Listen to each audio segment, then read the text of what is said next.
Radhika Mundle. We are back with a new video about what is a share. A share is defined in Companies Act as a share is a share in a share capital. Okay, बहुत simple और funny definition है ये shares की जो companies act 2013 में दी है, पर I am very sure कि आपको कुछ भी नहीं समझा है मैंने अभी क्या बोला। तो सिंपल लैंग्वेज में मैं आपको बताती हूँ शेयर्स में क्या होता है। ओके, अगर समझ लीजिए कोई इंडिविजुअल है जिसको कंपनी फॉर्म करनी है, जिसको कंपनी बनानी है, तो एक इंडिविजुअल के पास इतना पैसा नहीं होता है कि वो एक पूरी कंपनी बना ले अपने पैसों से। ठीक है, तो वो क्या करता है, आप जैसे और मेरे जैसे जो लोग रहते हैं उनसे पैसा उधार लेते हैं। ठीक है, अभी आप बोलोगे कि मैम हमने उधार दिया या नहीं, तो लोन दिया है हमने, तो हमको फिर इंटरेस्ट मिलेगा क्या इस पे? तो नहीं, आपको इंटरेस्ट नहीं मिलता है इस पे। तो your next question will be ma'am फिर क्यों इन्वेस्ट करना चाहिए, फिर पैसा भी हमारा ही जाएगा, ऊपर से रिटर्न में भी कुछ नहीं मिलेगा। तो आपको रिटर्न में मिलता है, कंपनी आपको रिटर्न देती है इस पे, बट उसको इंटरेस्ट नहीं बोलते हैं, उसको डिविडेंड बोलते हैं। शेयर्स पे इन्वेस्ट करने के बाद जो रिटर्न मिलता है उसको डिविडेंड बोलते हैं। ठीक है, अभी क्या हुआ, फॉर एग्जाम्पल कोई एक्सवाइजेड कंपनी है जिसमें मैंने अपने पैसे इन्वेस्ट किए हैं, उनको मैंने पैसे उधार दिए हैं। ठीक है, अभी ये कल कंपनी के पास मैं गई और मैंने कंपनी को बोला कि मुझे मेरी जो इन्वेस्टमेंट है, मैंने जितना भी पैसा आपके कंपनी में लगाया है वो पैसे कितने हैं वो बताओ। पर मेरे जैसे वहां पे और 50 लोग आ गए। ठीक है, और उन्होंने बोला कि हमारा भी बताओ कितना है। तो अभी कंपनी क्या करती है, जब कंपनी के पास ये पैसा आता है, ये पैसे को कैपिटल बोलते हैं। ठीक है, तो ये कैपिटल को कंपनी क्या करती है, छोटे छोटे पार्ट्स में डिवाइड कर देती है। ठीक है, डिविजन कर देती है ये पूरे कैपिटल का, और हर एक डिविजन को नाम दे देती है शेयर। ठीक है, अब कल जब मैं कंपनी के पास जाऊंगी और कंपनी को बोलूंगी कि मेरा इन्वेस्टमेंट कितना है वो मुझे बताओ, तो कंपनी मुझे क्या बताएगी, मेरे नंबर ऑफ शेयर्स बताएंगी और उसकी कितनी प्राइस है वो बताएगी। ठीक है, तो ये कंपनी के लिए भी इजी हो गया और आपके लिए भी इजी हो गया लर्न करने के लिए या याद रखने के लिए कि आपके शेयर्स कितने हैं वो XYZ कंपनी में। ठीक है, तो शेयर एक ऐसा पार्ट होता है शेयर कैपिटल का जो छोटे छोटे पार्ट्स में डिवाइड किया जाता है। शेयर कैपिटल को छोटे छोटे टुकड़ों में जब तुम बांट देते हो तो उसको शेयर बोलते हैं। ठीक है, छोटे छोटे पार्ट्स में डिवाइड हो जाता है, उसको शेयर बोलते हैं। और ये कैपिटल जो है वो शेयर्स के थ्रू आया हुआ है, तो इसीलिए इसको शेयर कैपिटल बोलते हैं। ठीक है, मैं फिर से बोलूंगी, शेयर कैपिटल जो रहता है उसको छोटे छोटे पार्ट्स में डिवाइड करने के बाद शेयर्स बनते हैं, और कैपिटल यानी बिजनेस में लगाया गया पैसा है। ठीक है, मैं आपके साथ एक स्लाइड शेयर कर रही हूँ तो आपको और क्लियर हो जाएगा कि शेयर यानी होता क्या है। अभी डेफिनेशन दी हुई है सबसे पहले शेयर की। तो share is defined in section 2 subsection 84 of companies act 2013 as a share is a share in a share capital and it includes stock. Share एक पार्ट होता है शेयर कैपिटल का, और ये इंक्लूड करता है स्टॉक को भी।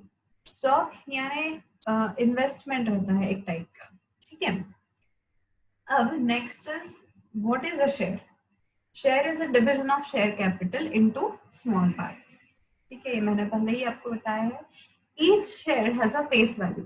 फेस वैल्यू यानी एक प्राइस रहती है शेयर की, हर एक शेयर की प्राइस होती है। ये आगे मैं और डिटेल में आपको पढ़ा दूंगी। Share is a small unit of share capital, छोटा सा पार्ट होता है शेयर कैपिटल का। ठीक है, ये पूरी स्लाइड्स आपके टेक्स्ट बुक के हिसाब से ही बनाई गई है, तो फीचर्स आपके टेक्स्ट बुक में जो दिए हुए हैं वही मैंने यहाँ पे लिखे हैं। मीनिंग दिया हुआ है a small unit of total share capital, छोटा सा पार्ट होता है शेयर कैपिटल का। Second point is ownership. Owner of a share is called share holder. आपने अगर शेयर्स लिए हैं कोई भी कंपनी के, तो उसको जो भी पर्सन शेयर लेगा आपकी कंपनी के, उसको शेयर होल्डर बोलते हैं। ठीक है, तो person will hold the share will be called as a share holder. Okay, distinctive number. Distinctive number यानी क्या होता है, जैसे सीरियल नंबर्स रहते हैं वैसे ही शेयर्स को कुछ नंबर्स दिए जाते हैं जिसको डिस्टिंक्टिव नंबर बोलते हैं, unless they are in dematerialised form. Dematerialised form यानी क्या, इलेक्ट्रॉनिक फॉर्म में अगर आपके शेयर्स है यानी आपका डीमैट अकाउंट है और उसी के थ्रू आपके शेयर्स का ट्रेडिंग होता है ऑनलाइन, तो आपको डिस्टिंक्टिव नंबर नहीं दिया जाता है। ठीक है, ये डिस्टिंक्टिव नंबर सीरियल नंबर जैसा होता है जो शेयर्स को दिया जाता है। Fourth point here is evidence of title. Evidence of title यानी क्या? Share certificate issued by company entities ownership. अभी आप ओनर हो कंपनी के, ये कैसे पता चलेगा? तो जब आप कंपनी के शेयर्स खरीदते हो तो आपको एक शेयर सर्टिफिकेट दिया जाता है जिसमें लिखा रहता है कि mister x share holder of a company holding 10,000 shares of ₹10 each.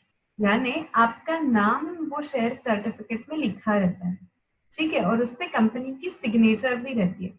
तो अगर आपके पास शेयर सर्टिफिकेट है जिसमें आपका नाम लिखा है तो आप कंपनी के ओनर कहलाते हो। ठीक है, आपको ओनरशिप मिलती है कंपनी की। तो ये कैसे पता चलता है? तो शेयर सर्टिफिकेट के थ्रू पता चलता है।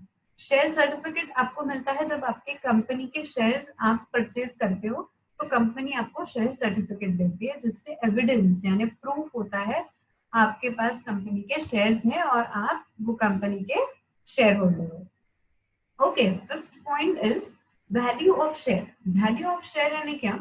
वहां पे तीन प्राइजेस दी हुई है, वैल्यूज दी हुई है शेयर्स की। तो पहली है फेस वैल्यू।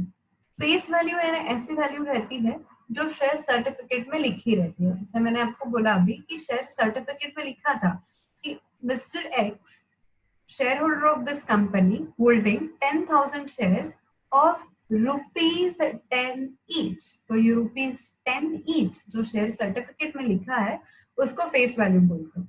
यानी इसका मतलब क्या है कि एक शेयर की वैल्यू है ₹10। ठीक है, next is issue price. Issue price यानी ऐसी प्राइस रहती है जिसमें कंपनी आपके शेयर्स बेचती है।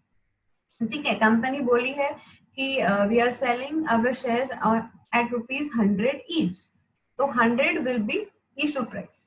ठीक है, मार्केट प्राइस। मार्केट प्राइस यानी ऐसी प्राइस रहती है जो डिमांड और सप्लाई के बेसिस पे डिसाइड होती है मार्केट में। आपके शेयर्स की डिमांड कितनी है और आपके शेयर्स का सप्लाई कितना है, इस पे ये प्राइस डिसाइड होती है जिसको मार्केट वैल्यू बोलते हैं। ठीक है, sixth point is rights. Rights है ना क्या? To check the statutory books, receive the dividend and attend and vote at the meeting. इसका मतलब क्या है कि शेयर होल्डर को क्या क्या राइट्स है। उन्होंने अगर आपके कंपनी में पैसे लगाए हैं और उनके पैसों से अगर आप कंपनी चला रहे हो तो उनको भी कुछ राइट्स होने चाहिए। तो शेयर होल्डर्स के क्या क्या राइट्स हैं? तो पहला दिया हुआ है स्टैट्यूटरी बुक्स को चेक करना। स्टैट्यूटरी बुक्स यानी ऐसे बुक्स रहते हैं जो कंपनी को कंपलसरीली मेंटेन करने पड़ते हैं। ठीक है, तो ये बुक्स जो है कंपनी के पास जो रहेंगे, जो मेंटेन किए रहेंगे, वो बुक्स को चेक करना, इंस्पेक्ट करना, ये उनका राइट है। Next is to receive dividend. मैंने आपको पहले ही बताया डिविडेंड क्या होता है, तो कंपनी से डिविडेंड रिसीव करने का राइट है। Attend and vote eight meeting. Attend and vote eight meeting यानी क्या? अगर शेयर होल्डर्स की कोई मीटिंग होती है कोई भी मैटर्स पे, तो वहां पे जाके वो मीटिंग अटेंड करना और उस मीटिंग में वोटिंग अगर होता है तो वोट करना, ये शेयर होल्डर्स के राइट्स है। Seventh is income. अभी इनकम, जैसे मैंने बोला है कि आपको डिविडेंड मिलता है शेयर्स पे, तो वो डिविडेंड किस में से पे होता है? तो कंपनी में every year annually dividend pay किया जाता है। तो एनुअली जितना भी प्रॉफिट होता है कंपनी को, जितना नेट प्रॉफिट होता है, उसमें से कंपनी आपको डिविडेंड देती है। ठीक है, eight point is transferability. Transferability का मतलब क्या है? Public limited company can freely transfer its shares. Company, public limited company जो रहती है, उनके शेयर्स फ्रीली ट्रांसफरेबल रहते हैं। इसका मतलब क्या है? मेरे पास अगर कोई कंपनी के शेयर्स है और मुझे पैसों की जरूरत है, तो मैं मेरे शेयर्स बेच के, ट्रांसफर करके पैसे ले सकती हूँ। जिनसे भी मैं शेयर्स में जिनको भी ट्रांसफर करूंगी उनसे मैं पैसे ले सकती हूँ, यानी मैं मेरे शेयर्स बेच सकती हूँ। ठीक है, ninth point is property of share holder. Property of share holder यानी क्या? अभी मैं अगर कोई भी चीज बेच के पैसे ले सकती हूँ, वो चीज बेच के, तो दैट इज माई प्रॉपर्टी। तो शेयर्स को बेच के मैं पैसे ले सकती हूँ। तो share is a movable property, यानी वो ट्रांसफरेबल है। मैं अगर किसी को शेयर्स ट्रांसफर करती हूँ तो वो शेयर्स मेरी प्रॉपर्टी कहलाएगा, क्योंकि मुझे बेच के पैसे मिलने वाले। ठीक है। Okay guys, I hope there's 9 points of features और shares क्या होता है, शेयर की डेफिनेशन क्या है, ये सब कुछ आपको क्लियर हो गया है अभी। और फिर भी आपको कुछ डाउट्स है अगर, तो आप नीचे कमेंट्स में लिख सकते हैं आपके डाउट्स, मैं जरूर आपके डाउट्स सॉल्व कर दूंगी।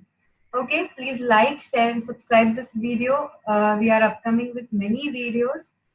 शेयर क्या होता है तो मैंने अभी बता दिया है, पर प्रेफरेंस शेयर्स क्या होते हैं, इक्विटी शेयर्स क्या होते हैं, शेयर्स के टाइप्स है, तो ये वीडियोस भी हम लोग बनाने वाले हैं। तो please stay connected with us, subscribe कीजिए तो आपको पता चल जाएगा जब भी नया वीडियो अपलोड हो जाएगा। Okay, thank you so much.